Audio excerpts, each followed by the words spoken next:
right, we are back again and live. This is Mike Wall. Welcome back to another episode of the Agent Revolution podcast, where we deconstruct the biggest challenges facing today's real estate agents so that they can build a sustainable, profitable, but most of all, fulfilling real estate business. I am pumped today because we're discussing one of my favorite topics, and that's lead generation. Specifically, we're talking about building an inside, well, let me rephrase that. Building an elite inside sales team so that you can scale your lead gen. And today I'm joined by my friend, the ISA queen herself, Miss Anna Krueger. Don't forget, you can get more great real estate business training over at www.mikewalllive.com. Anna, are you ready to rock and roll? I'm ready. Are you ready? I am ready, man. This is my topic du jour. You know what I mean? This is right up my alley. We built our business. The foundation of our business is lead generation. I'm a hardcore teleprospector and always have been. I know that when all else fails, you hit the phones. Yeah, absolutely. Yeah, someone told me once everything is solved by lead gen. And I remember thinking, no, it's not. And then I played it out and I'm like, well, if you need to hire someone and you lead gen, you have enough money to hire. Yeah. Okay. And I quickly realized, yeah, pretty much everything is solved by lead gen. So yeah. It is. You can sell your way out of anything, man. I've always learned that, and certainly we've had to do that before. And the best way to do it, I think, is just to get on the phone and start talking to people, right? Yep. Go find business. Yep. So before we get into today's topic, tell us a little bit about you. And before we do that, you may not know this. 3 years ago, you and I actually coached together. When I was at KW, I since moved EXP about 2.5 years ago.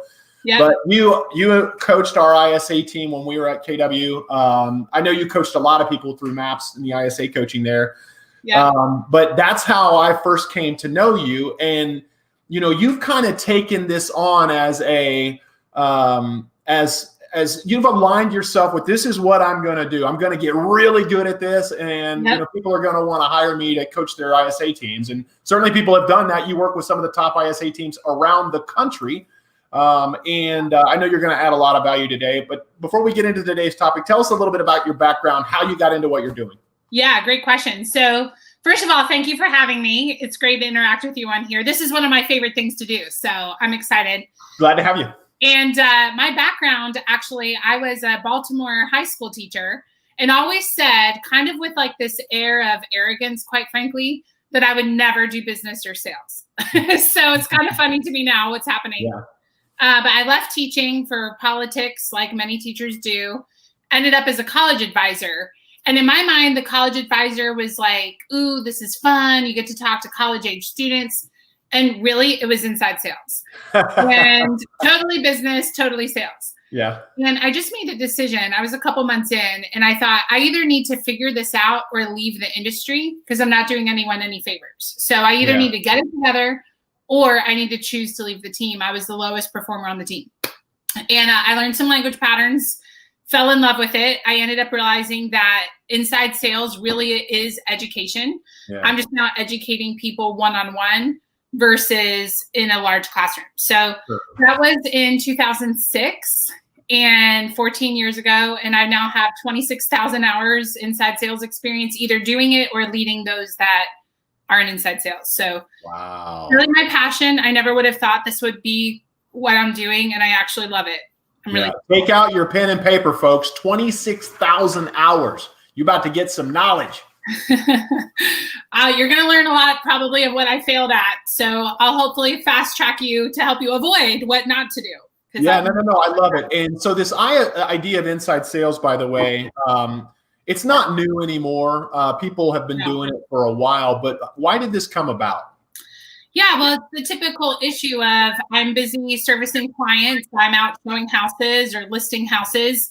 And as my database grows and grows and grows, I eventually don't have capacity anymore to do the follow-up that I know I need to do. So that's where inside sales comes in. So usually we find agents, what they should be doing is lead generating, lead converting themselves for at least 2 to 3 hours a day, depending on the market. Yeah. And then eventually you're doing that. You're legit doing it. And you realize I am at capacity. It's not that I have a poor work ethic or I'm not managing my time. I just literally have so much business. I cannot keep up with everything. Yeah. Then typically, you hire an assistant to take admin off your plate. But eventually, far enough down the line, it makes sense to hire someone that can lead gen, lead convert for you. And that's where inside sales comes from. Yeah. And do you ever see, I've seen people do this before. They kind of put the cart before the horse, where they're hiring like an ISA as their first hire. Yeah, don't do that. Yeah, that's a mistake, don't you think? What's that? That's a big mistake, don't you think? Yeah, because, well, yeah, I'd love your thoughts too on why, but what usually happens, and we actually saw this on our team where we hired so many salespeople that the admin and operations side couldn't keep up. So our systems didn't get perfected. Yeah. So really, that's where your first hire really should be operations or admin or even a coach, because they can help make sure you're efficient and that you're actually doing the right things. Your systems are in order. As you get systematized, you might realize, wow, I actually have 2 extra hours a day because all this other stuff is off my plate and operations is taking care of it. Yeah. Yeah. If you just add salespeople, you're creating more and more chaos, really, because you have more and more closings to manage. And you never get the marketing perfected. You never get a lot of those systems nailed down that really need to be nailed down. So frequently it is, I see people hire way too soon, and I discourage them, like, yeah, I'd love to. That's what I coach, and don't do it. Like, it's, you're more important than that. So don't do it right now. It's building the house without the foundation, right? Right.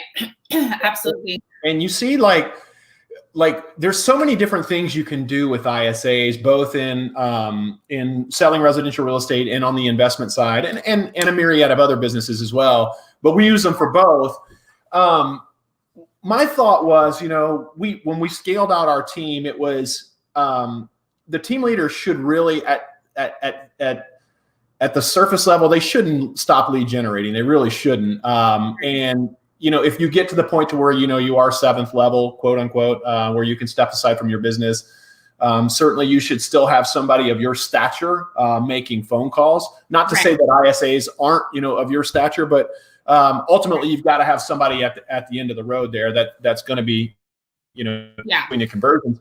But, I think for me is really why I wanted to have you on, and the importance of an ISA in our business was the fact that we wanted to scale the number of conversations we were having, right? You can only make so many phone calls in a day as one human being, right? You can only do that. And so you're only going to get to a certain point in your business making the maximum number of phone calls you can make. So, and not to mention you've got appointments and other things to do throughout the day. So when you want to, the obvious thought is that when you want to grow your business is that you hire more people to make more calls so that you have more contacts, so that you create more appointments, correct? Yeah. Yeah. And we know, in fact, I'm going to pull out my calculator real quick and look at my phone. We know that in a normal market, 75 contacts will shake out to earn you 1 closing. Well, I saw during COVID, take 75 times 2.4. I coached enough people that I saw a trend. Skilled people that knew what they were doing had to go up by 2.4 times. That's 180 contacts to get a closing during COVID. I think that has dropped back down. But the thing is, for those of you that are agents listening, think of your closing goal.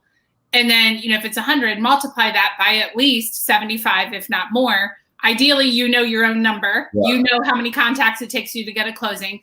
Right. If you say, I don't track it, I have no idea, you can borrow the number 75 to 180, somewhere in there, times however many closings you want. And then look at, okay, do I have the capacity to make these calls? And if I don't, what do I need to do to make that happen? Do I need to hire an admin? Do I need to hire an ISA? But you can quickly see the math is just, is this even a realistic thing that I can do? Right. And knowing your numbers is crucial, because when you know something like 75 contacts equals 1 sale and you want 100 deals, right? You know exactly how many contacts you need to make in order to hit that 100 deals. Yeah, 100%. Yeah, I used to feel like I'm just going to show up and do my best and hopefully it'll work out. When I get my tax return, I'll know if I hit my income goal. And now I understand, because I had a great leader, that really it really all comes down to tracking. I fought tracking for a long time, and now I love it. Because it's strategic, right? We all did. Anna, we all fought it. And we realized, now we can't live without it, because, there's leading measures and there's lagging measures, right? And most of us, we were leading by the lagging measures. It was too late once the numbers showed up, and we quickly realized, this wasn't a sustainable. Right. Yep. So, when you decided to go all in on being an ISA, or to where you are now? Because I know you started out as an ISA, correct? Yeah. Yep. Tell me about the evolution of your career to where you started and where you are now. Yeah, great question. So it's a lot of mindset, honestly. So when I was a college recruiter, I was an ISA. I mean, that's what I did. The only difference was I met with the appointments I set, much like an agent would meet with their own appointments. I really was an inside sales agent since 2006.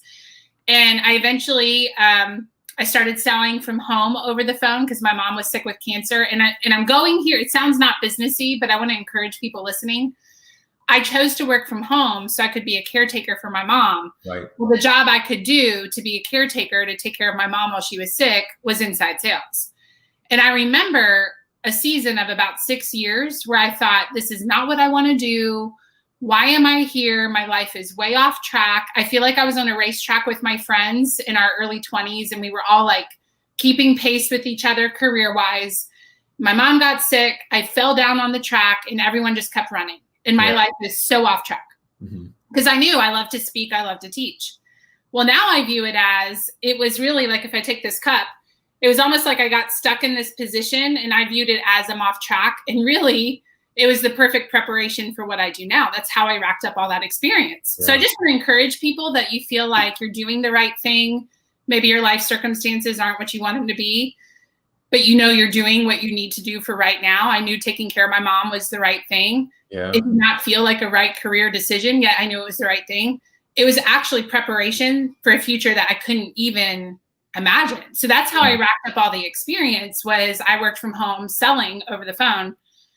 Well, fast forward, I got into real estate in 2013 as an inside sales agent, went to my first conference, and I wish I could remember who this was, but we were walking down the hallway at this conference, the only other ISA there. This was 5 years ago. No other ISAs were really around. And this guy goes, have you noticed there's nothing here for us? And he was all negative. And I was like, right, that's called opportunity. That means we get to go create it. Yeah. And in that moment, I just kind of decided, I've done this, I've trained it, I'm going to train it in real estate. So I really just put my head down and thought, I need to earn street cred, so to speak, in real estate. Nobody's going to care what my track record was in another industry. I want to earn a track record here so I have credibility. And I just worked hard to build a track record in real estate. And then I pursued coaching about 2 years later. And that's how it happened. But a lot of it was messy and feeling like life was off track and just doing the next right thing. So. Isn't that the way it happens almost every time? It's funny. It's like when we're going through it, we think that it's the worst thing in the world. And then when we get to the end or, whatever's in store for us, it's like, wow, that actually worked out really well. It makes sense. And actually having this conversation is encouraging to me right now. So good reminder that when we feel off track, sometimes we're actually exactly where we need to be. Yeah. And so when you talk to your coaching students, I know a lot of single agent operators watch this show and some of them are at different phases of their business. Some of them are, they're solopreneurs and that's all they ever want to be. And some of them are on track to build a team. Is there a number? What kind of gauge would you give to somebody that was, on the fence about, is it time for me to hire that first ISA? Is it a number of transactions? Is it a number of hours worked? Is it a number of phone calls made? What kind of advice do you give to somebody? So I'll start with answering with the first hire being operations and then move into ISA. But we usually see someone needs to hire operations somewhere between 24 and 36 units a year as a single agent. Right. I mean, that's a lot to manage on your own. So usually in that window, you make your first hire, which is operations. As far as hiring an ISA, we usually see 2 to 3 agents for one ISA. Okay. 3 is really ideal. And here's part of why. I know when I was hired on my team, it made sense to hire me when they did. I had just been laid off my job and it was the right time.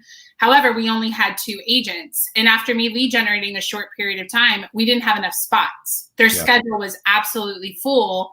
And so they actually made me half admin, half ISA, if you can imagine that. Sure. So really, I would say 2, ideally 3 agents on the team is the right amount to then hire an ISA. Because if you hire a talented ISA, they're going to produce way too much business for just one agent. You're going to need 2 to 3 to support that person. Okay, great answer. And when you do hire an ISA, well, let's first talk about hiring an ISA, right? How do you go about finding the right person for the job, Anna? Yeah, it's a great question. First, start work on your mindset, because not your mindset, Mike, but I hear a lot of people say, who would want to do this? Or they're like a unicorn. It's lead gen all day. Who wants to do that? And when you have that mindset, you're not going to find somebody. So make sure your mindset understands that, like me, I'll be honest with you, I would never, ever want the schedule and the stress of being an agent. I love that I get to work in real estate and I have a schedule. I love it. It's like the best of both worlds. So there's people out there like that, where they love real estate. They love the challenge of lead gen. They love talking with lots of people. They love the challenge of it. And due to life circumstances or the way they're wired, they want a certain schedule. So first, just make sure you realize there's a lot of people that would love the position, even if it maybe not be what you want to do. Right. And then I would say talk to Sphere past clients. A lot of the top teams I coach around the country, when I ask them, where did you find your ISA? The overwhelming majority of the time, it's they were a client or they were somebody's sister that was already on the team, something like that. And it's because they know how your business operates. They know how you operate. They understand the speed at which you run. Yeah. So they're pretty good at saying, this person might be a good fit for you. If you're going to do an online ad, Indeed is the best website that I've seen to help people find clients, or ISAs. But just know you usually need about 100 resumes to find one person to interview. It takes a lot. It's kind of like circle calling. If I'm going to circle call, I need about 100 people to find one. Yeah. Whereas if I call another lead source, I might only need 10 people to find one. So that's the difference of online ads versus Sphere. So you have to evaluate, what do I have time for? If you don't have a lot of time, it makes even more sense to go to your Sphere. Yeah. Dig into that a little bit deeper. So the 100 people to find one good one, what do you mean? Like, how do you know you found one good one? And are you talking about post-hire or pre-hire? I'm talking pre-hire. So 100 resumes came in and I found one person that I actually want to interview. Okay. And to help manage time, I'm big into strengths finder, and my number one is strategic. So I'm all about efficiency. Okay. So what I like to do is have an email like careers@annascoaching.com or something like that. Mm-hmm. And in the ad, say, if you're interested in this position, email me at careers@businessname.com and give them instructions. Like in the email, do these things. And then there's an autoresponder that they get. Thanks for your email. Here's the next thing to do. Mm-hmm. A lot of people won't complete the steps or follow the directions. So I don't even have to, they're already out. Because they're not following directions, they didn't track. So it's not necessarily that I need to look at 100 resumes, but it's like if you get that many emails, you usually end up finding one person that makes sense to actually interview. Does that answer your question? Yeah, it does. I'm curious about your thoughts on outsourcing ISAs, either through third-party companies in the States or in the Philippines. I have really strong opinions. Can I be strongly opinionated? We want the truth. Nothing but the truth. I'll give you the truth. I just came back from vacation too, so I'm extra feisty today. But I actually was a virtual ISA for a team in Virginia for a couple years, actually, for maybe 4 years. Yeah. And I have hard work ethic. I'm there. I want to succeed. And I mentally and just motivation wise tanked.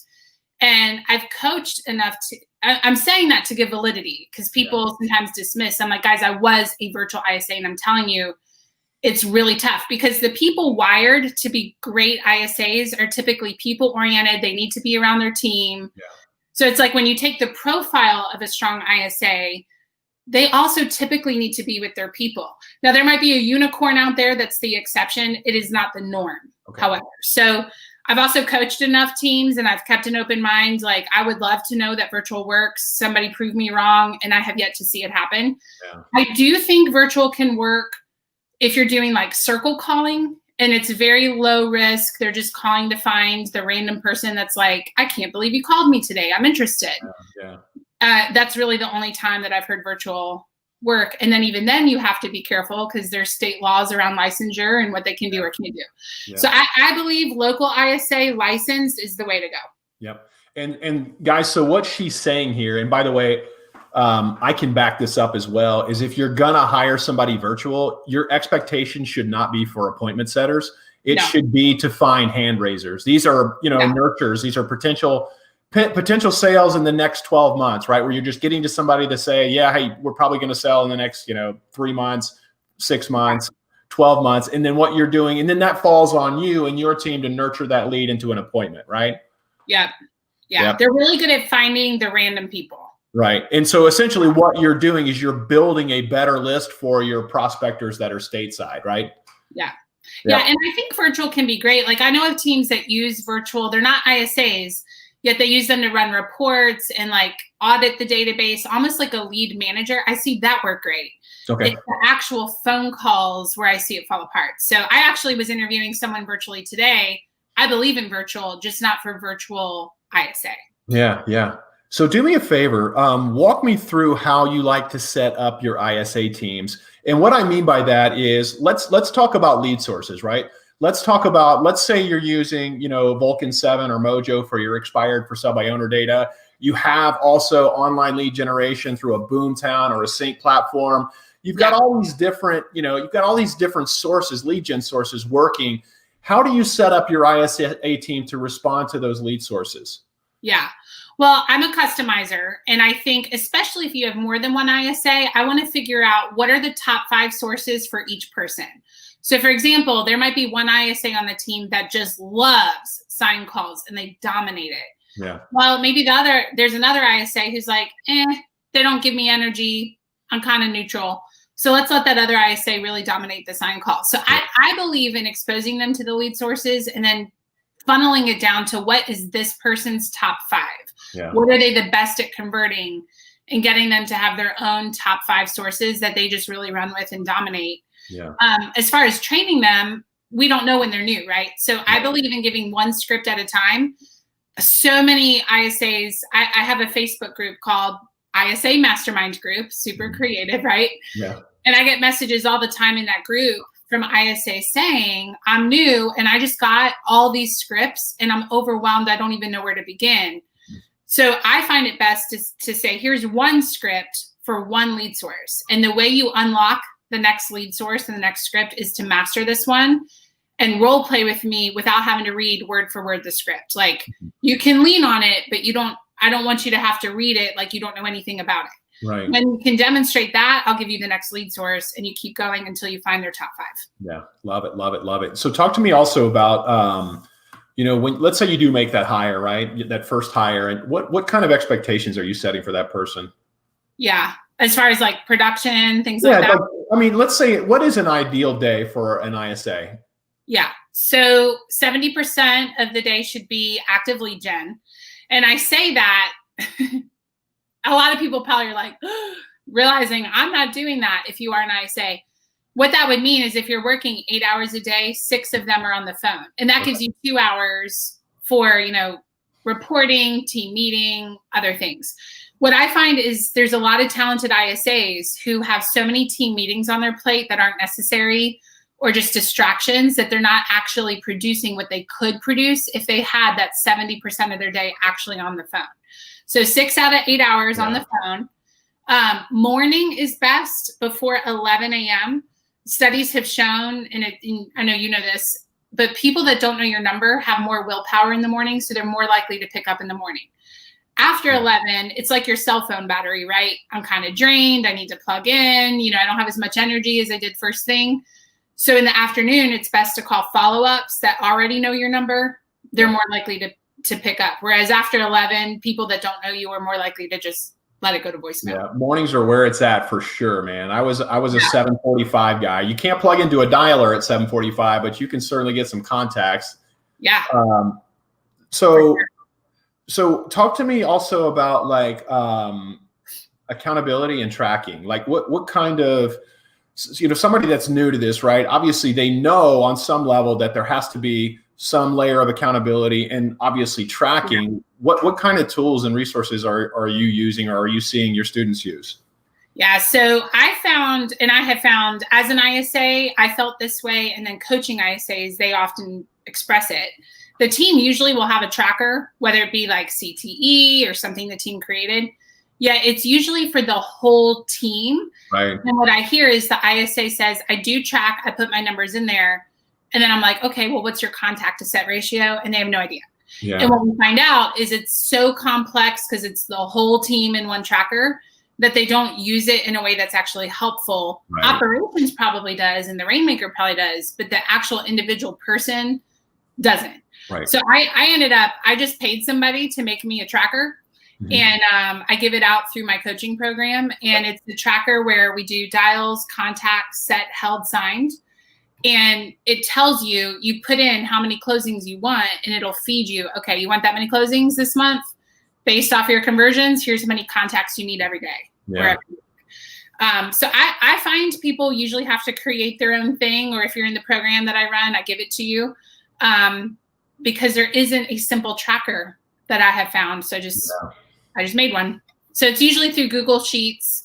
That way it can be shared. Your leader can see it. The ISA can see. You don't have to share everything. And Google Sheets is a great way to do it. Yeah. Some of the things we've been doing recently with our ISA team is digging deeper on good quality data, and like we've been having some low on the investment side with like bad credit, high equity, and just providing like distressed sale lists, like, pre-foreclosure or divorce or probate or something like that. Are you guys doing stuff like that? Yeah, there are teams. We actually just had a training on it 2 weeks ago because we know it's coming, unfortunately, because of COVID and a lot of people losing jobs or their forbearance. So it is something, haven't been doing it heavily, but we see it coming. So we're preparing. We're in prep mode for that. Do you like to weight your ISA team's day mostly towards seller lead gen? It depends on the team.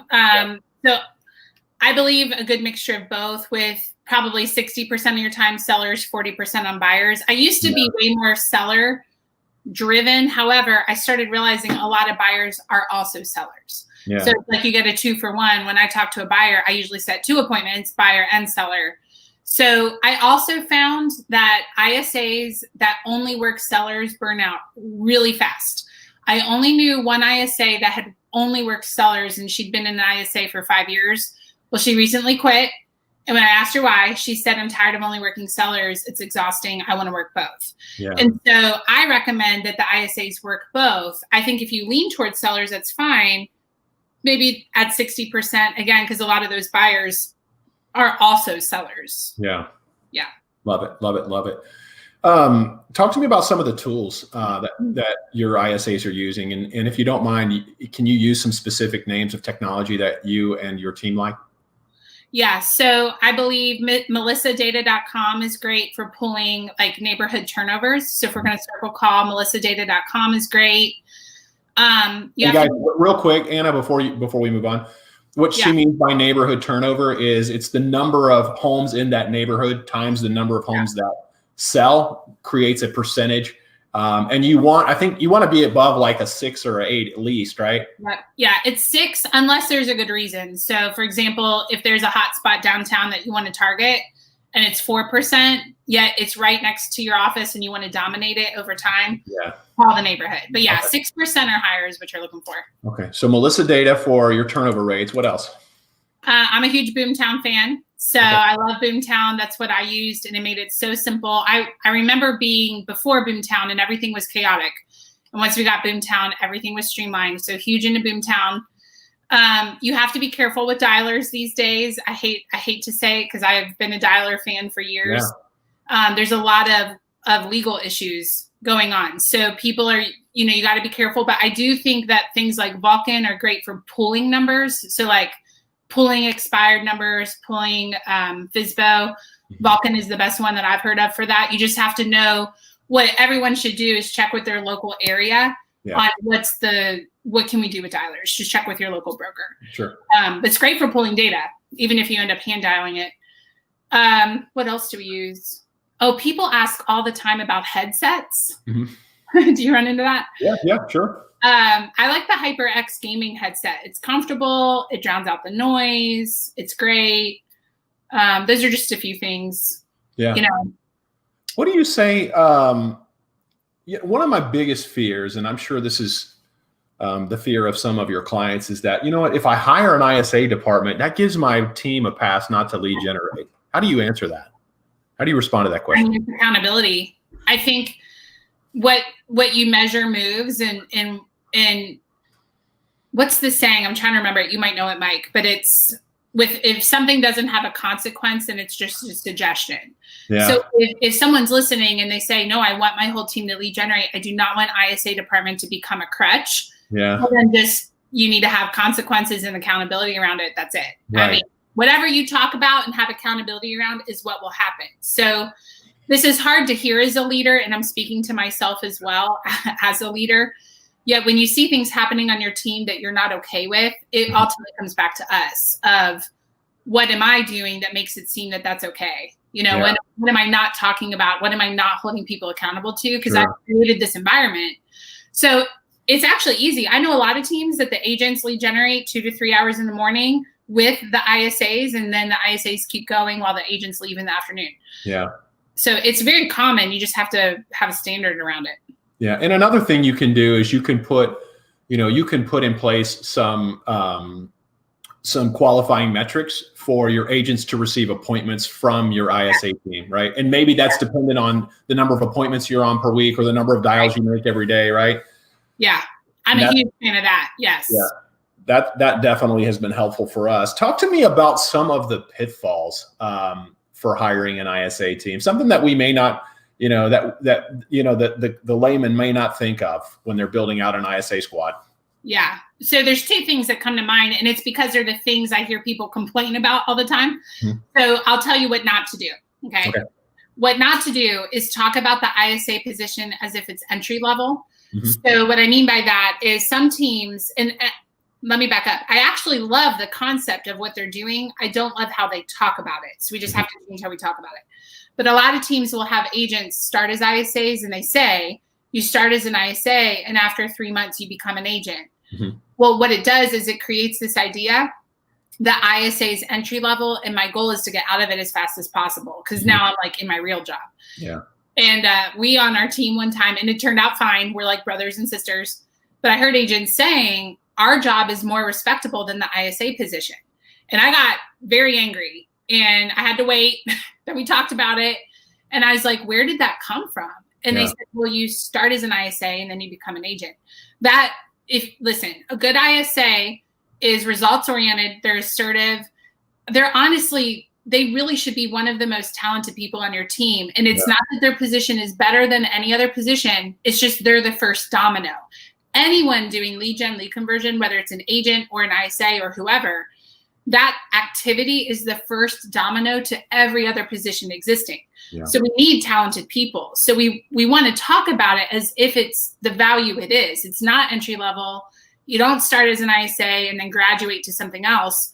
So what we did on our team, we kept all the same systems there. You still started as an ISA, you became an agent. It just became, you start as an agent in training. And then after 90 days, you specialize as an ISA or a buyer listing agent. So that conversation really helped. The other thing would be not providing feedback on the appointments. So if I'm setting an appointment for you, I'm an assertive, results-oriented person. So my energy will get drained if I don't hear what happened on the appointment. So that's the other thing to make sure you have a system around for your team. So you like the idea of starting people out as ISAs and graduating them into the agent position?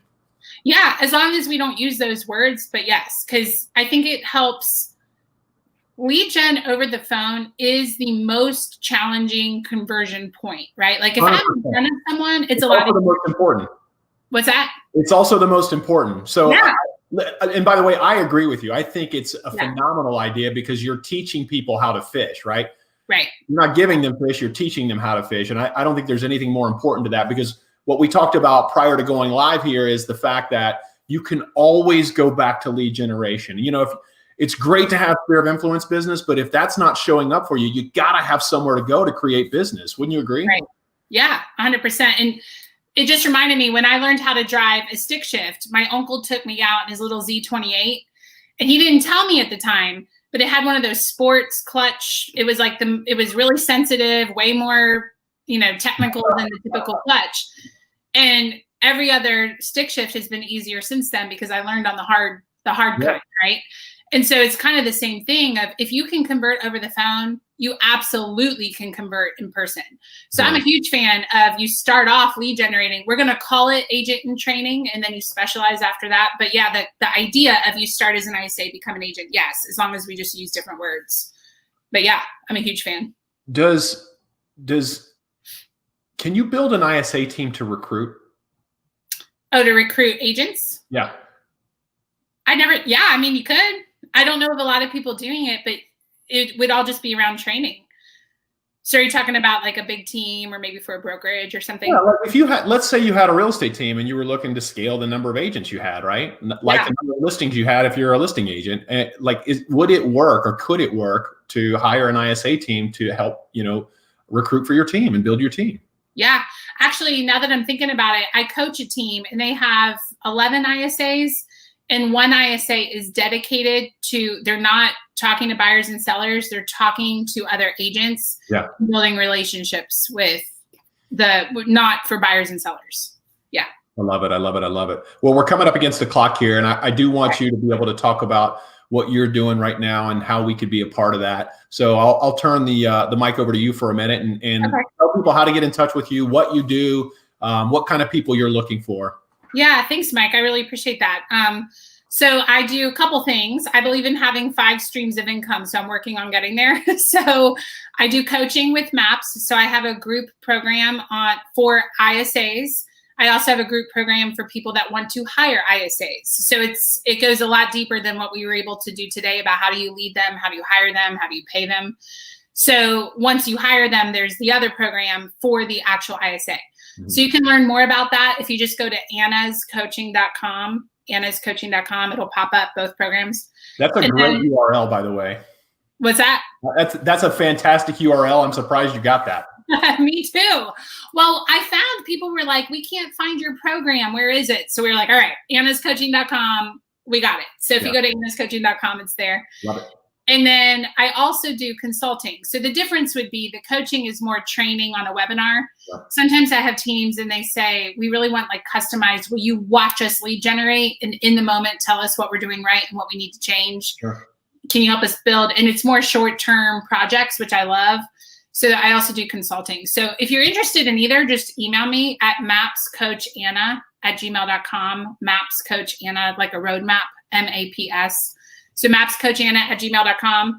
Or if you go to annascoaching.com, it will take you to my full website. So I would recommend making that call or shooting that email or whatever. You're not going to find anybody doing it better at this level. And I really appreciate you coming on today and taking some time to share with our audience. It's been a pleasure. Again, one of my favorite topics of all time, lead generation. I could talk for hours about it. Well, I can tell you have a lot of energy, and I appreciate you having me on and sharing what I do and inviting me to do that on your show. I really appreciate that heart of sharing. So thank you. Well, as usual, I love sharing these stories week after week because I know this show is literally changing agents' financial lives, my own included. Do me a big favor. If you know someone that might enjoy the podcast, please, please, please share it with them. And if you like the podcast, please go to wherever you listen to podcasts. Make sure and hit that subscribe button and leave us a 5-star review. Don't forget to visit MikeWallLive.com for free real estate business training. In fact, we have over 8 hours of absolutely free real estate business training. Thank you so much for listening, and I will see you on the next one. Anna, thank you so much. All right. Thank you. Bye-bye.